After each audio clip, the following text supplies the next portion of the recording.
시작.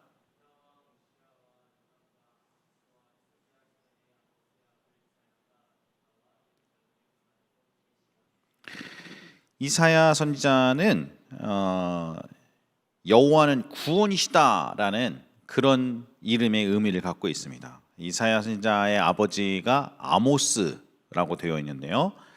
이 아모스가 구약의 전승에 따르면 유다의 왕 아마샤의 형제였다고 이야기합니다. 그러니까 이사야 선지자는 대부분 보통 저희들이 선지자들 얘기를 하면 뭐 이렇게 왕에게 막 이렇게 강렬하게 얘기하고, 그리고 또 때로는 가난한 농부고 또 일반 백성을 대변하는 별 볼 일 없는 사람들 가운데서 하나님이 선지자를 들어서 썼다, 이제 그렇게 인식이 되기 쉬운데요. 이사야 선지자는 왕족이었습니다. 왕족으로 있었던 대단히 무게 있는 사람에게 하나님이 부르심이 임했는데요. 성경에 보니까 우시야 때, 우시야 왕이 죽던 해에, 그때가 740년입니다. 그때 하나님이 이사야 선지자를 부르십니다. 선지자로. 그리고 우시야 왕이 죽던 해에서부터 성경에 보니까 요담, 아하스, 히스기야 때까지 걸쳐서 예언을 했다. 그러고 그 성경상에 그렇고, 전승에 따르면 이 히스기야 왕 다음에 므낫세 통치 기간에 686년 때까지, 이 740년 우시야 왕이 죽던 해부터 부름받아서 므낫세 통치 원년이었던 686년 정도까지 이 5명의 왕들을 거쳐가면서 거듭 64년 동안의 오랜 기간에 걸쳐서 예언 사역을 했던 선지자가 이사야다. 저희들은 그렇게 생각하고 있습니다. 이사야 선지자는 성경의 축소판과 같은 책을 썼습니다. 이사야서가 성경이 모두 총 66권인데요. 구약이 39권, 신약이 27권, 합해서 66권인데 이상하게 이사야 선지서가 66장까지 되어 있습니다. 그리고 1장부터 39장까지가 구약적인 메시지, 40장부터 66장까지 이 나머지 27장이 신약적인 메시지를 담고 있습니다. 그래서 많은 사람들은 이사야서를 성경의 축소판이다, 그렇게 이야기하기도 합니다. 이사야 선지자 전체의 요약은 1장 2절부터 2장 5절까지의 말씀에 제일 앞부분에 이사야 1장부터 2장 5절까지의 이사야가 66장 전체 하고 싶은 이야기가 딱 요약이 되어 있습니다. 그것은 뭐냐? 이 백성의 죄로 인해서 하나님의 심판이 임할 것이다. 첫 번째, 심판. 두 번째, 그 중에 소수의 남은 자를 통해서 하나님은 구원하실 것이다. 하나님의 구원. 세 번째, 그리고 앞으로 장차올 회복의 때가 있을 것이다. 이렇게 세 가지로 우리가 요약할 수가 있겠습니다. 이사야 1장 2절부터 6절까지 먼저 하나님의 심판의 메시지 한번 읽어보겠습니다. 여러분이 한 절, 제가 한 절입니다. 시작.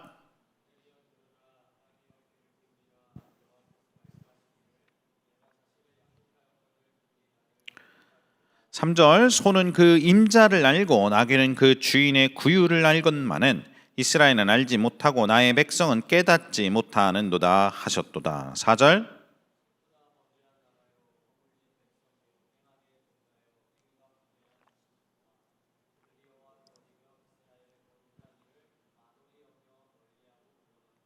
(5절) 너희가 어찌하여 매를 더 맞으려고 패역을 거듭하느냐? 온 머리는 병들었고 온 마음은 피곤하였으며.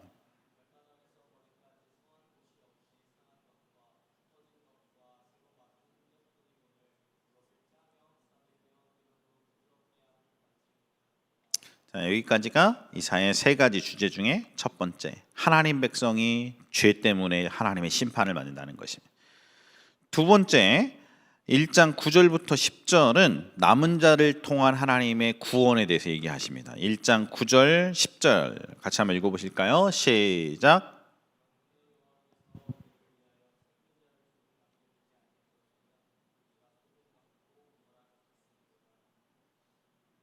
너희 소돔의 관원들아 여호와의 말씀을 들을지어다. 너희 고모라의 백성아 우리 하나님의 법에 귀를 기울일지어다. 그렇게 얘기하면서 이제 하나님의 구원의 계획이 어떻게 펼쳐지고 어떻게 위대한 하나님의 소망과 또 회복의 나라가 임할 것인가에 대해서 1장 18절부터 20절까지 이렇게 얘기합니다. 제가 먼저 읽겠습니다. 1장 18절 여호와께서 말씀하시되 오라 우리가 서로 변론하자. 너희의 죄가 주홍 같을지라도 눈과 같이 희어질 것이요 진웅같이 붉을지라도 양털같이 희게 되리라. 19절 그렇게 그래서 크게 얘기하면 죄 때문에 하나님 심판하신다라는 메시지가 앞부분에 있다면, 두 번째 파트는 하나님이 소수의 남은 자들을 통하여 하나님의 구원, 구속을 이루시고 회복의 역사를 펼쳐나갈 것이다 라는 내용입니다. 크게 둘로 나누면 하나는 심판이요 하나는 구원이다, 이렇게 얘기할 수 있겠습니다. 1장부터 12장까지는 이스라엘 백성에 대한 하나님의 심판의 메시지와 구원의 메시지가 나옵니다.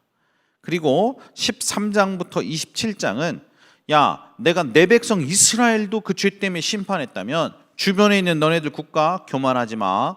내가 너희들도 심판할 것이다. 그러나 내가 열국을 또 구원할 것이다. 하나님이 처음에는 1장부터 12장까지는 이스라엘에 대한 심판과 구원이라면 우리 13장부터 27장까지는 이스라엘 주변에 있는 그 수없이 많은 열강들에 대해 하나님이 심판하시고 그들을 다시 어떻게 하나님의 백성으로 구원하실 것인가에 대한 회복의 메시지가 담겨 있습니다.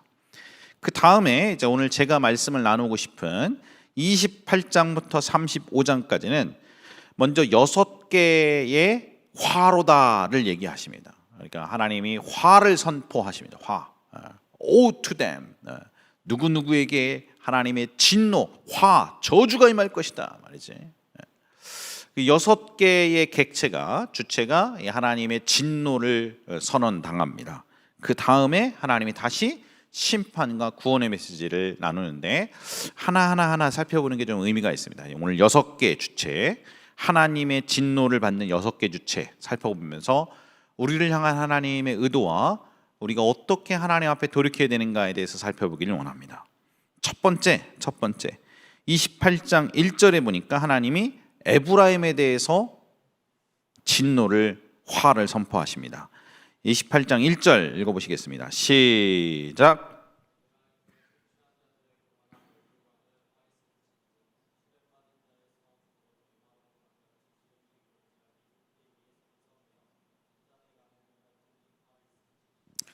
에브라임은 북이스라엘을 상징하는 것이잖아요. 북이스라엘 전체를 우리가 북이스라엘에 있는 10개 지파 중에서 가장 강대한 지파가 에브라임이었기 때문에 에브라임은 북이스라엘을 상징하는 것입니다. 이사야 선지자가 활동할 때가 언젠가 BC 722년에 북이스라엘이 아수르한테 멸망하는 시점 조금 전부터 멸망한 다음까지 활동을 했습니다. 그러니 이사야 선지자가 예언했을 때 북이스라엘이 이제 멸망한다는 것입니다. 죄 때문에. 저는 이 28장을 읽으면서 북한에 대한 하나님의 예언을 듣는 것만 같았습니다. 여러분, 북이스라엘이 하나님을 떠나고 단 한 번도 하나님 앞에 온전하게 예배드릴 줄 모르고 언제나 우상을 숭배하고 하나님을 저버리고 바알을 숭배하고 그 주변 국가랑 모략으로서 자기 나라를 부국강병을 꾀하다가 하나님을 떠난 너희여 하나님이 너희를 짓밟는다 라는 예언을 듣고 결국 그 말씀대로 722년에 멸망했습니다. 저는 북한의 운명이 그와 같을 것이라고 생각합니다. 사람을 신으로 삼기고 사람이 사람을 학대하고 인간을 하나님의 자리에 높여있는 저 북한, 악한 정권이 결국 하나님의 심판을 받아 저는 무너질 거라고 생각합니다. 두 번째, 29장은 다윗이 진친 성읍 예루살렘에 대해서 하나님의 화를 선포하십니다. 29장 1절부터 우리 3절까지 읽어보겠습니다. 1절입니다. 시작.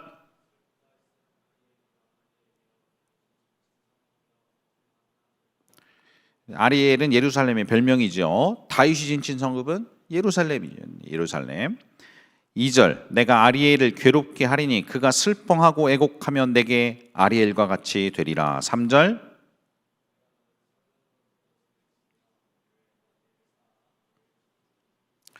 여러분, 북이스라엘이 722년에 멸망을 했는데 남유다는 586년에 멸망을 했습니다. 722 빼기 586 하면은 136년쯤 되니까요. 한 130여 년, 136년 정도 더 살아남다가 남유다도 멸망했습니다. 29장의 메시지를 들으면서 저는 우리 남한에 대한 하나님의 경고라고 생각합니다. 북한도 저렇게 우상 숭배하고 하나님 말고 인간을 신으로 삼고 있다가 언젠가 하나님이 치실 것이고, 북이스라엘은 그렇게 됐고, 남유다도 역사 속에서 이 사면으로 예루살렘을 진을 치고 대를 쌓아서 유다의 멸망이 586년에 나왔던 것처럼 우리도 정신을 차리지 않으면 이 남한 땅에도 하나님의 진노와 심판의 경고가 있을 거라고 저는 생각합니다. 저는 29장이 두 번째 화로다가 남한을 향한 하나님의 메시지라고 느껴집니다. 세 번째는 하나님께 계획을 깊이 숨기려는 자들에 대해 하나님의 화로다, 그렇게 얘기하십니다. 29장 15절 16절 말씀 읽어보겠습니다. 15절입니다. 시작.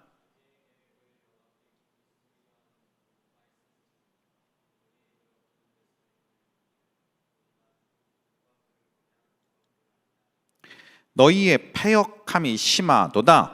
토기장이를 어찌 진흙같이 여기겠느냐? 지음을 받은 물건이 어찌 자기를 지은 이에게 대하여 이르기를 그가 나를 짓지 아니하였다 하겠으며, 빚음을 받은 물건이 자기를 빚은 이에게 대하여 이르기를 그가 총명이 없다 하겠느냐. 여러분, 자기 계획을 여호와께 깊이 숨기려 하는 자들에게 하나님 뭐라고 하시는가? 화 있을진저. 화 있을진저. 너의 계획을 내 앞에 숨길 수가 있느냐? 그러니까 조금 더 얘기하면 하나님이랑 상관없이 자기 계획을 세우는 것이죠. 하나님 잊어버린 채 자기 계획을 세우는 것이죠. 여러분, 하나님과 상관없는 내 계획은 쓸모없는 것을 하나님 우리에게 가르쳐주고 계십니다. 네 번째는 조금 더 나아가는데, 그거는 아버지 되신 하나님을 무시하고 그리고 바로를 의지하려는 자입니다. 인간적 계획을. 30장 1절부터 우리 3절까지, 제가 한 절 여러분이 한 절 읽겠습니다. 30장 1절. 여호와께서 이르시되 패역한 자식들은 화 있을진저 그들이 계교를 베푸나 나로 말미암지 아니하며 맹약을 맺으나 나의 영으로 말미암지 아니하고 죄의 죄를 더하도다. 2절.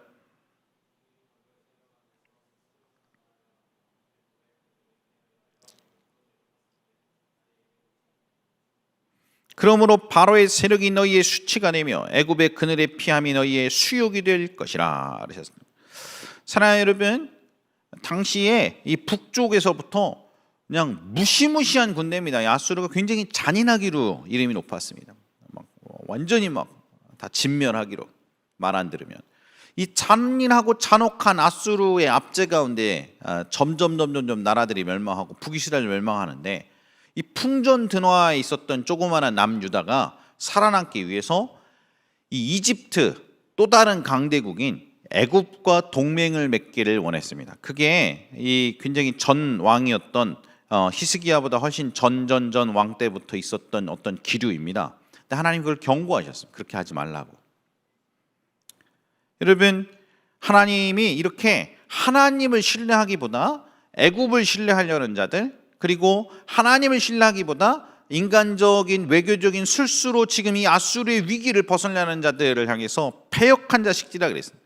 왜냐하면 위기가 다가왔는데 하나님께 기도함이 없고, 위기가 다가왔는데 하나님의 음성을 듣고 순종해서 이것을 벗어나는 생각이 없이 마음 가운데 그냥 아예 하나님은 제껴버리고 오직 인간적인 방법으로 모든 것을 해결하려고 하는 것입니다. 아하스 왕, 히스기야 왕이 초반에 그렇게 했었습니다. 하나님이 너를 지켜주리라 했는데 그 말을 왕이 안 믿고 안 신뢰했던 것입니다. 여러분, 그리고 하나님을 불신했습니다. 성경은 하나님을 신뢰하지 않는 불신앙의 최종적 결론은 언제나 수치와 수욕이다라고 우리에게 가르쳐주고 있습니다. 어려움이 왔을 때 하나님께 묻지 않는 것은 패역한 일이다 그랬어요.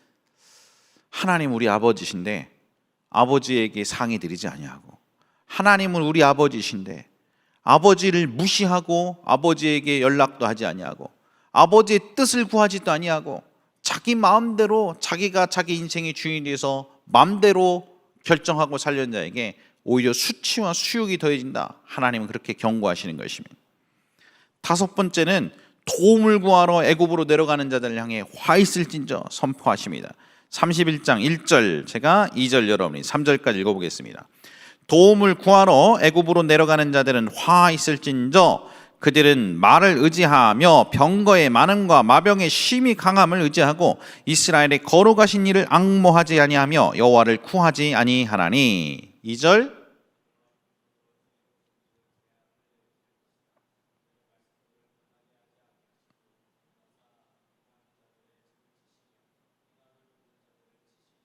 애굽은 사람이요 신이 아니며 그들의 말들은 육체요 영이 아니라 여호와께서 그의 손을 펴시면 돕는 자도 넘어지며 도움을 받는 자도 엎드러져서 다 함께 멸망하리라 그랬었습니다. 여러분, 우리 인생에 어려움이 다가오면 저희들은 본능적으로 최선을 다해서 여기서 벗어날 수 있는 인간적인 수단들을 강구합니다. 근데 하나님은 인간의 방법과 인간적인 수단을 찾는 것 자체가 하나님 앞에 패역한 일이고 죄된 일이라고 얘기하시면, 성에 뭐라 그러니까 여기서 애굽이라는 것은 우리가 어려움 가운데서 벗어나기 위해서 의지하는 인간적 수단의 상징입니다. 애굽은 사람이요 신이 아니며 그들의 말들은 육체의 영이 아니라 말이에요. 그들의 군사력을 의지하는 게 너희의 구원이 아니야. 그거 얘기하면 그 의지하는 것 때문에 너 또 망해, 또 망해. 하나님 그렇게 가르쳐 주시는 것이에요. 마지막 여섯 번째 하나님이 화를 선포하는 대상은 학대하는 사람들입니다. 본인은 학대를 당하지 않았는데도 학대하는 사람들. 33장 1절 말씀만 앞에 보고 읽겠습니다. 시작.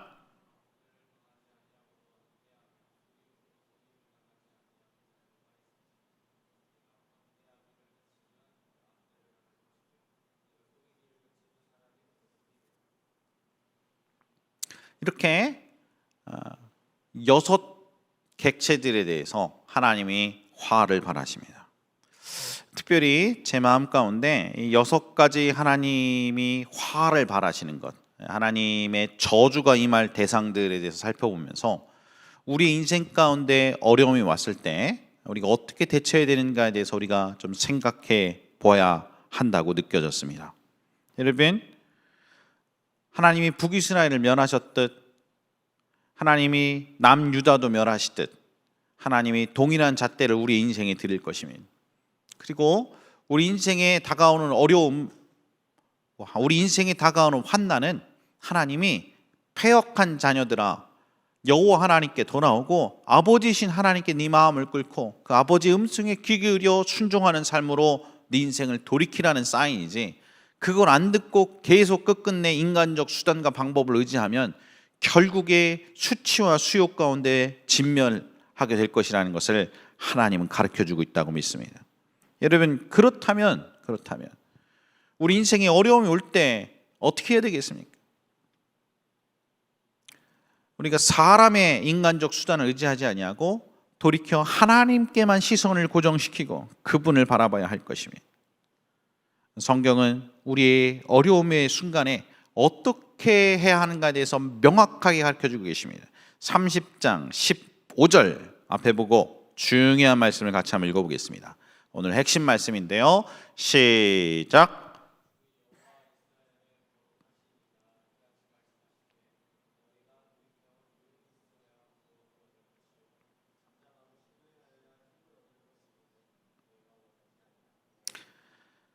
너희가 돌이켜 조용히 있어야 구원을 얻을 것이요 잠잠하고 신뢰하여야 힘을 얻을 것이거늘. 한번 따라서 하실까요? 너희가 돌이켜 조용히 있어야 구원을 얻을 것이요 시작. 잠잠하고 신뢰하여야 힘을 얻을 것이거늘. 한 번만 더 하겠습니다. 한 번만. 너무 중요해서 다시 한 번만. 너희가 돌이켜 조용히 있어야 구원을 얻을 것이요 잠잠하고 신뢰하여야 힘을 얻을 것이거늘.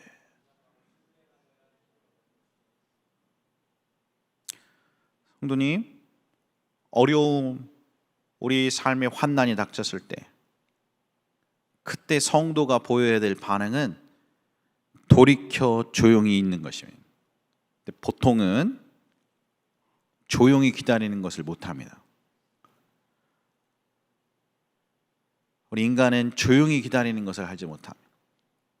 지금 막 점점 기일이 마감이 당장 다가오는데 이 창끝이 막 목적까지 이렇게 점점 오는 것 같이 쪼여 들어가는데 하나님만 의지하고 잠잠히 있기가 쉽지가 않습니다. 내가 할 수 있는 모든 인간적 수단을 다해서 전화 다 돌려보고 막 찾아가 보고 정보를 얻으려고 그러고 어떻게든 해결 방법을 찾으려고 이리 뛰고 저리 뛰지. 보통은 인간이 잠잠히 참아 기다리질 않습니다. 하나님 뭐라 그러시는가? 너희가 돌이켜 조용히 있어야 구원을 얻을 것이요 잠잠하고 신뢰하여야 힘을 얻을 것이거늘 너희가 원하지 않는다 그러셨어요. 사실은 히스기야 왕도 그리고 아하스 왕도 내가 하나님을 신뢰합니다 그랬거든요. 하나님 신뢰합니다. 근데 실제로 그 행동은 신뢰하지 않는 행동들을 보였습니다. 애굽이랑 동맹 맺으려고 그랬었습니다. 다른 방법으로 이 위기를 떨쳐내려고 노력을 했었습니다. 하나님 그것을 지적하셨습니다. 성도님, 절체절명의 위기 가운데 우리가 배워야 할 것은 하나님이 내 편이시면 사람이 내게 어찌하리요. 하나님께서 말씀하신 것에 순종하여 하나님이 길을 여실 것을 기다리는 것입니다. 30장 18절 말씀 한 번 더 읽어보겠습니다. 그러나 시작. 그러나 여호와께서 기다리시나니 이는 너희에게 은혜를 베풀려 하시며 일어나시리니 이는 너희를 긍휼히 여기려 하심이라. 대저 여호와는 정의의 하나님이시라. 그를 기다리는 자마다 복이 있도다. 제가 은혜가 되었습니다. 18절 말씀 뭐라고 써있는가? 그러나 여호와께서 기다리신다. 우리만 기다리는 게 아닙니다. 우리만 하나님이 도와주시기를 기다리는 게 아닙니다. 하나님도 우리를 기다리십니다. 왜 기다리십니까? 하나님 앞에 돌이킬 때까지 기다리십니다. 아버지를 찾을 때까지 기다리십니다. 야 아들아, 네 방법, 네 똑똑, 네 노력, 네 지혜 가지고 이리저리 다 해봐도 만신창이네. 아버지 대신 나에게 네가 언제 돌아오겠냐. 하나님이 기다리신다면. 하나님, 저는 제가 어려울 때, 제게 위기가 있을 때, 제게 절체절명의 환난이 다가올 때 내 마음은 막 타들어가고 내 마음은 힘든데 하나님은 안 타들어간다고 생각했습니다. 하나님 아버지 마음은 별로 나처럼 막 타들어가고 안타깝지 않을 거라고 생각했습니다. 오늘 성경에 보니까 뭐라 그러는가? 여호와 하나님도 기다리신다 그래요. 여호와 하나님도 기다리신다. 여호와 하나님도 안타까워하시고 여호와 하나님도 타는 가슴을 갖고 계세요. 이 절체절명의 위기가 너의 방법, 너의 능력, 너의 지혜, 너의 차원으로 하면 망해. 그래서 네가 나를 온전히 의지하는 자리로 네가 터닝을 해야 그래서 내가 너를 도와줄 수가 있는데 네가 그렇게 하기만을 내가 안타깝게 기다린다. 네가 상상할 수 없는 방법으로 이 문제를 해결해 줄 수 있어. 네가 생각지도 못한 방법으로 내가 새로운 길을 내. 여러분, 하나님의 위대한 칭호 중에 하나가 뭡니까? 광야에 길을 내시느니 사막에 강을 내시는 이가 아니십니까? 중요한 것은 이 어려움 가운데 시선을 내 자신과 상황에 돌리는 게 아니라 전능하시고 누구보다 지혜로우시고 미래를 알고 계시는 하나님께 시선을 돌리고 그분을 온전히 신뢰하고 내어 맡기는 법을 배우는 것이에요. 내어 맡기는 법을. 아하스는 잘 못 배웠고요. 히스기야는 강제로 배웠습니다. 이제 이사야 40장 이후부터 얘기 들어보면 히스기야가 얼마나 놀라운 믿음의 사람으로 하나님을 배우게 되는가를 우리가 알 수가 있습니다. 여러분, 이렇게 하나님을 신뢰하고 의지하는 법을 배우는 자에게 하나님이 주시는 궁극적 소망의 메시지가 오늘 읽었던 본문입니다. 35장 우리 3절부터 6절까지 같이 한번 읽어보겠습니다. 35장 3절부터 6절, 여러분이 한 절 제가 한 절 읽겠습니다. 3절 시작. 겁내는 자들에게 이르기를 굳세어라, 두려워하지 말라. 보라, 너희 하나님이 오사 보복하시며 갚아주실 것이라. 하나님이 오사 너희를 구하시리라 하라. 5절.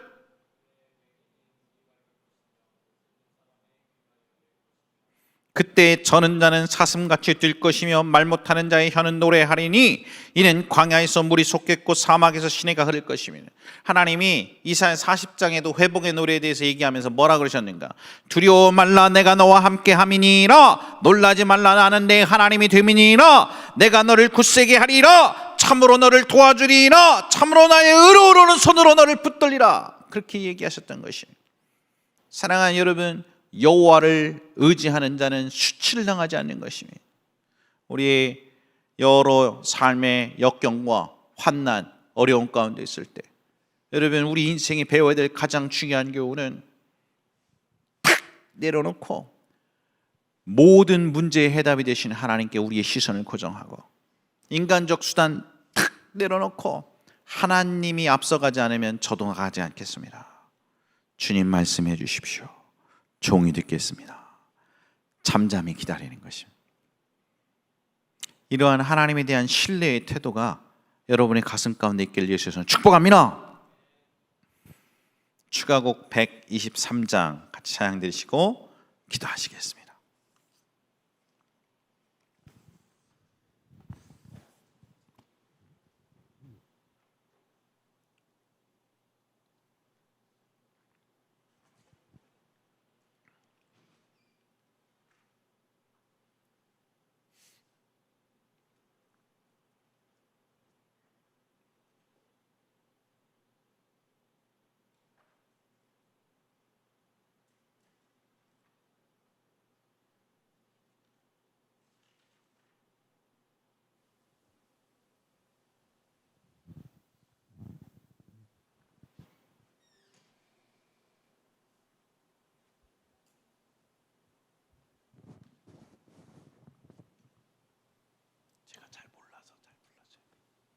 내 모든 삶 붙드사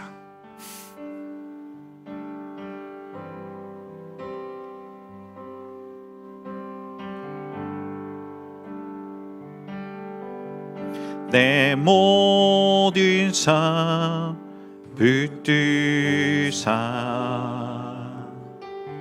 날 잠잠케 해요.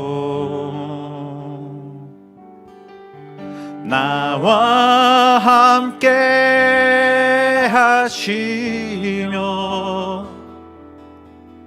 날 고치시는 줄 신뢰해요.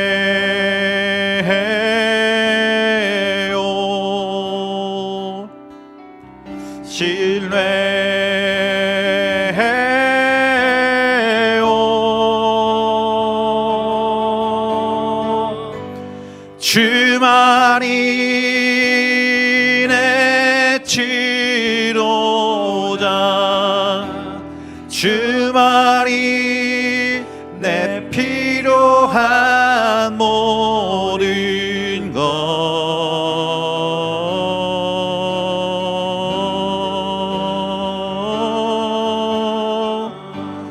주만이 나의 기원, 주 안에 나 부족함 없어요.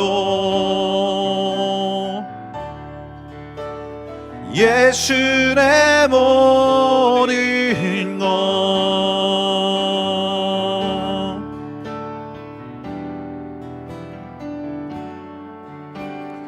능치 못함 없어요. 주께 못함 없어요. 능치 못함 없어요. 주께 삶 붙드소서. 능치 못한 없어요 주께 능치 못한 없어요. 능치 못한 없어요 주께 내 삶 붙드소서. 주만이 내 치료자. 주만이 내 필요한 모든 것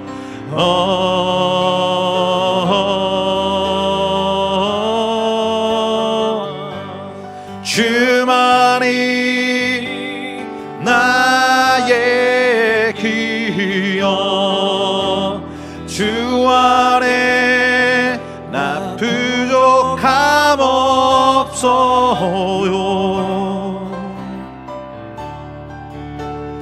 예수 내 모든 것.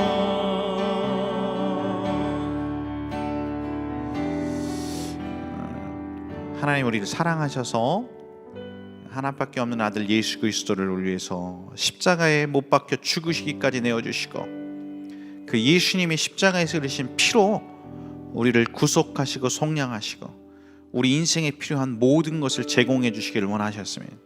그러므로 누구든지 지난날의 죄를 회개하고 솔직한 마음으로 예수님께 나아가 그 예수님을 우리의 삶의 주인으로 모셔드리고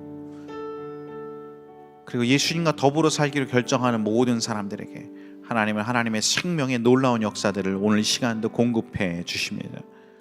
하나님은 오늘도 하나님을 믿고 신뢰할 자를 찾고 계시면 주님보다 앞섰던 것, 주님의 마음을 아프게 했던 것, 하나님을 신뢰하지 아니하고 인간적 방법들을 신뢰하고 아직도 인생의 내가 내 주인이 되어서 이리 치이고 저리 치이고 깨어지고 깨지며 살는 모든 분들이 계시다면 이 시간 우리 인생을 번쩍 들어 하나님 앞에 무릎 꿇렸으면 좋겠습니다.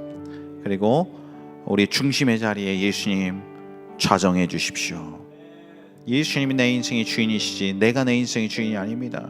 주인께서 가라고 하는 대로 제가 가겠습니다. 가장 중요한 결정들 주인의 허락 없이 주께서 말씀하심 없이 제가 결정하지 않길 원합니다.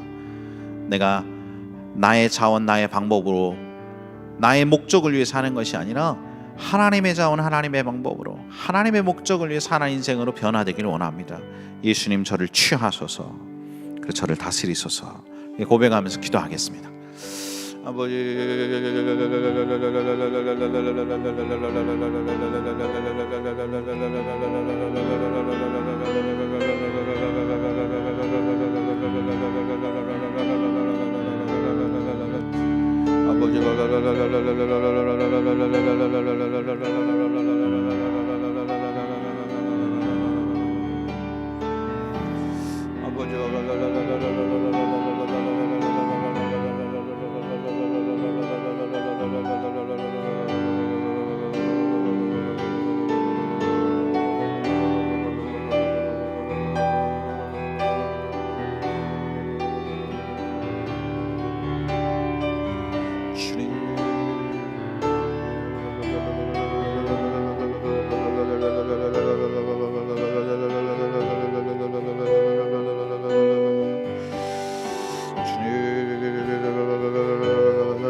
우리 자아를, 우리 정과 욕심을 십자가에 못 박습니다. 나의 옛자아는 죽고 예수님과 더불어 아버지 하나님 새롭게 된 나로 살길 원합니다. 이전 것은 지나갔으니 보라 새 것이 되었다 하셨던 주님, 그리스도 예수 안에는 모든 자는 새 피조물이라 하셨던 주님이시오. 주님, 저는 새롭게 된 나로 삽니다. 나의 옛 자아를 쫓아가지 아니하겠습니다. 아버지 하나님, 죄의 욕심을 따라 썩어져가는 구습을 쫓는 인생을 살지 않기를 원합니다. 성령 하나님을 쫓아 인생 살기를 원합니다. 내 안에 계신 예수님의 음성을 쫓아 살기를 원합니다. 오셔서 다스려 주시옵소서. 주님,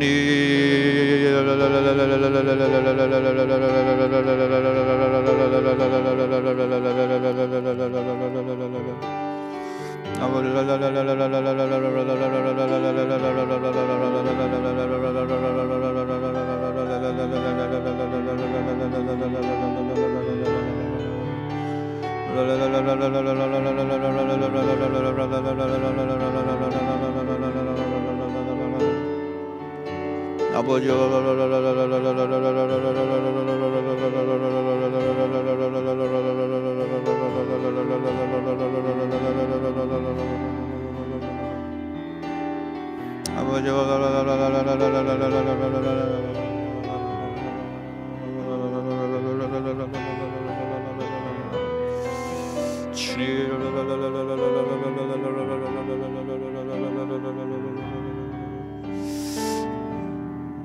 사람이 여호와의 구원을 잠잠히 기다림이 좋도다. 성경에 그렇게 기록되었습니다. 사람이 여호와의 구원을 잠잠히 기다림이 좋도다. 근데 보통 저희들이 잠잠히 기다리질 않죠. 이것저것 할 거 다 하면서 기다리고 큰 소리로 막 떠들면서 기다리고 그러죠. 근데 우리가 잠잠히 기다리는 법을 배우게 해주십시오. 우리 시간 그렇게 기도했으면 좋겠습니다. 하나님이여, 하나님을 완전히 신뢰하니까 완전히 하나님은 반드시 개입하실 것이며 하나님은 반드시 우리를 깊은 수렁 가운데서 건지시며 반석 위에 우리를 세우시고 나의 다리를 튼튼하게 하사 나로 나의 높은 곳에 거니게 하실 분이 우리 하나님 것을 우리가 믿으니까 우리가 잠잠히 하나님 바라보고 신뢰할 수 있는 것이, 우리가 그런 것을 배울 수 있도록 우리 하나님 잠잠히 바라보도록 하겠습니다. 주만이 내 치료자, 주만이 내 필요한 모든 것 주만이 나의 기여, 주 안에 나 부족함 없어요. 예수 내 모든 것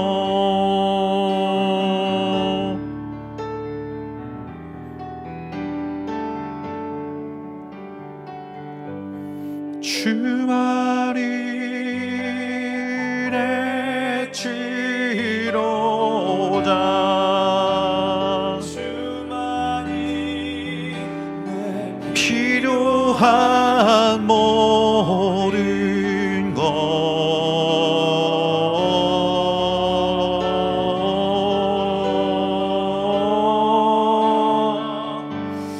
주만이 나의 기여, 주 안에 나 부족함 없어요. 예수 내 모든 것, 예수 내 모든 것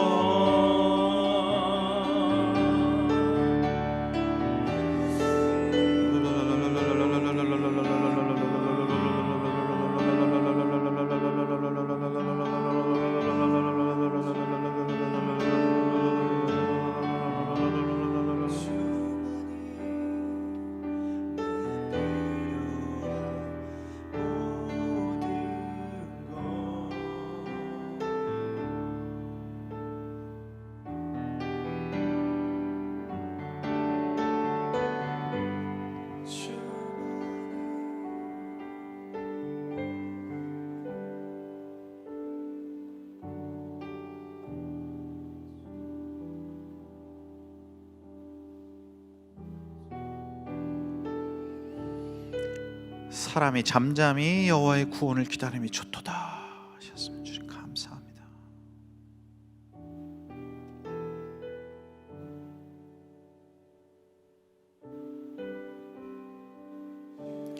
전능하신 주님을 모셔오는 것이 최고의 혼수다, 그런 마음도 주셨습니다.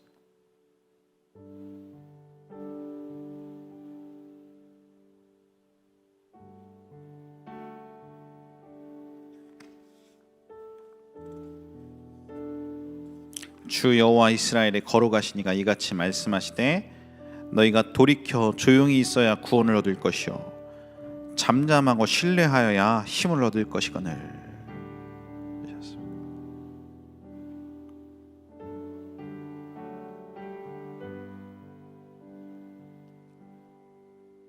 하나님 앞에 조급함을 내려놓겠습니다. 조급함이 불신의 상징인 것을 우리가 압니다. 하나님 완전히 신뢰할 줄 모르니까 안정감을 누리고 평안한 가운데 있지 아니하고 조급한 마음을 가졌으면 이것이 불신앙인 줄 알고 회개합니다. 우리가 잠잠히 주님을 신뢰하고 기다립니다. 저만 애타는 마음이 아니라 하나님의 마음도 애타는 것인 줄 우리가 알았습니다. 하나님의 구원을 보이시려고 이미 놀라운 계획을 갖고 계신 하나님을 찬양합니다.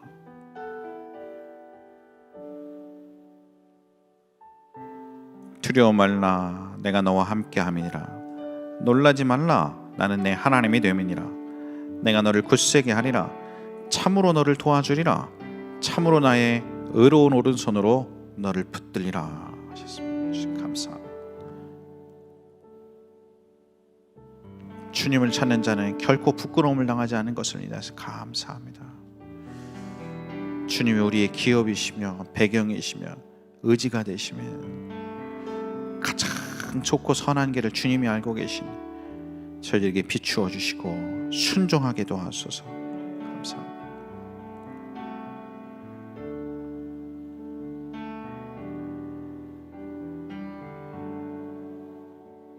예수님 이름으로 기도합니다. 자, 기도하고 마치겠습니다. 이제는 우리 주 예수 그리스도의 은혜와 하나님 아버지의 극진하신 사랑하심과 성령 하나님의 내주하시고 교통하시는 역사가 오늘 하나님을 사모하고 주님의 얼굴을 구하며 나온 모든 하나님의 백성들 머리 위에 이제부터 영원토록 함께 하시기를 예수 그리스도의 이름으로 간절히 축원합나이다.